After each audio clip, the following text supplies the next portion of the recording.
Hello दोस्तों, आप सब कैसे हैं। उम्मीद करते हैं आप सब अच्छे होंगे।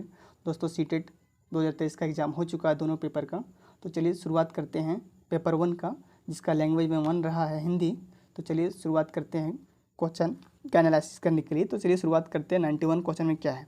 पठन के तरीकों का पाठक को क्या करना चाहिए से मिलान कीजिए। पठन के तरीके और पाठक को क्या करना चाहिए उसे मिलान करने के लिए कह रहा है। तो सबसे पहला क्या अनुमान लगाने के लिए बोल रहा है। बी में कह रहा है निष्कर्ष निकालना, सी में कह रहा है संदर्भ से जोड़कर अर्थ निकालना, डी में कह रहा है गहन पठन और ई में कह रहा है पाठ्य वस्तु के संयोजन की पहचान। दोस्तों सारा इतना क्वेश्चन नहीं पढ़ेंगे, इसका आंसर हो जाएगा दोस्तों 3 नंबर।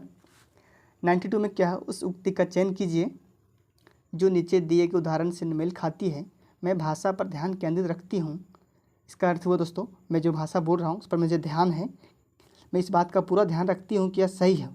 हम जो बोल रहे हैं उस भाषा पर पूरा नियंत्रण है कि हम जो बोल रहे हैं वो बिल्कुल सही है, मतलब सब निरीक्षण का कार्य कर रहा है। इसका हो जाएगा फर्स्ट आंसर दोस्तों। 93 में क्या है, कक्षा 2 के विद्यार्थी एक कविता गा रहे हैं। या मेरी नाक है या मेरे कान, मतलब वो गाते समय बोल रहा है कि या मेरा नाक है या मेरी कान है। यह कविता गाते समय वे शरीर के जिस अंग का नाम लेते हैं उस अंग को स्पर्श भी कर रहे हैं, मतलब जो बात वो बोल रहा है या मेरी नाक है या मेरी कान है उसको स्पर्श करके दिखा भी रहा है।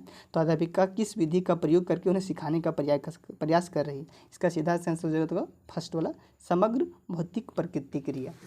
चलिए अगला क्वेश्चन क्या है 94।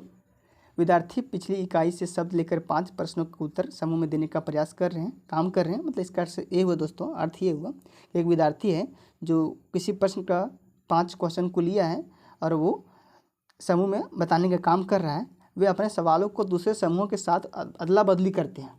जो अपना सवाल है अपने बगल वाले दोस्त के साथ साझा करता है और उसका सवाल को खुद वो बदला बदली करके वो बोलने का कोशिश कर रहे हैं। तो ये किसका उदाहरण दोस्तों, सहपाठी आकलन का उदाहरण है।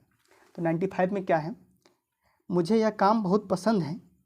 जब अध्यापिका मुझे एक कार्ड देती है जिस पर कोई शब्द या वाक्य लिखा होता है, मैं उससे संबंधित अभिनय करती हूँ और मैं समूची कक्षा वाक्य के बारे में अनुमान लगाती है। शिक्षार्थी के प्राथमिकताओं के साथ शिक्षार्थी की टिप्पणी की पहचान कीजिए। तो इसका आंसर हो जाएगा 3।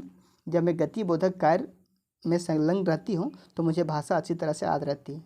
चलिए अगला क्वेश्चन क्या है देखते हैं दोस्तों। 96 में क्या है, निम्नलिखित कथनों को पढ़िए तथा सही विकल्प का चयन कीजिए। अभी कथन ये में क्या है, विद्यालय में प्रवेश करने वाले सभी बच्चे अपनी आयु अनुसार भाषा के सक्षम प्रयोगकर्ता होते। बिल्कुल सही दोस्तों, जिस प्रकार सबका आयु होगा, जितने वर्ष होगा उसके अनुसार उसका सक्षम होगा वो पढ़ाई करने के लिए, किसी भी कार्य को करने के लिए। दूसरे तरह में क्या है, भाषिक और सांस्कृतिक विविधता के कारण वे अपनी योग्यताओं को प्रदर्शन नहीं करते हैं। नहीं दोस्तों, सांस्कृतिक विविधता के कारण से ऐसा कुछ भी नहीं होता है। तो इसका आंसर हो जाएगा फर्स्ट, ये सही है परंतु आर गलत है। चलिए अगला क्वेश्चन क्या है, कक्षा 5 का मंजीत अपने अध्यापक से अलग शैली में बात करता है, अपने मित्रों से कुछ अलग तरह से और एक 2 वर्षीय बच्चे से कुछ अलग तरह से बात करता है। इसका तात्पर्य यह हुआ कि मंजीत जानता है कि सामाजिक स्थितियों में भाषा का प्रयोग किस तरह से करना है, भाषा के इस गुण को किस रूप में जाना जाता है। दोस्तों इसका होता है वाक्यगत विधि के द्वारा जाना जाता है। ठीक है, एक माँ इस बात की ओर ध्यान दिया है कि उसकी बच्ची कभी कभी ऐसे शब्द बोल जाती है जो ना तो अपनी कभी वयस्क से सुने हैं और ना ही अपने भाई बहनों से सुने हैं। इस बात को लेकर वह भ्रमित है क्योंकि उसका मानना है कि बच्चे अपने परिवार और आसपास के परिवेश में लोगों का अनुकरण करके भाषा सीखते हैं। उसका यह मत किसके प्रतिध्वनित मेल खाना होता है। दोस्तों इसका सीधा सा हो जाएगा रचनावाद। ठीक है, 99 में क्या है, कौशलों के उस समूह को क्या कहेंगे जो बच्चे औपचारिक पठन निर्देश शुरू करने से पहले विकसित कर लेते हैं, जो बाद के अकादमिक कौशलों के लिए बुनियादी प्रदान करते हैं। दोस्तों इसका सीधा सा हो जाएगा उद्गामी साक्षरता। 100 में क्या है, एक दादी नानी अपने घर में छोटे बच्चों के पुस्तकों कहानियाँ पढ़कर सुनाना पसंद करती है। इस तरह से वह उन्हें पुस्तकों व नए विचारों से परिचित करवाती है और बच्चे भी इस प्रक्रिया में सक्रिय रूप से संलग्न रहते हैं।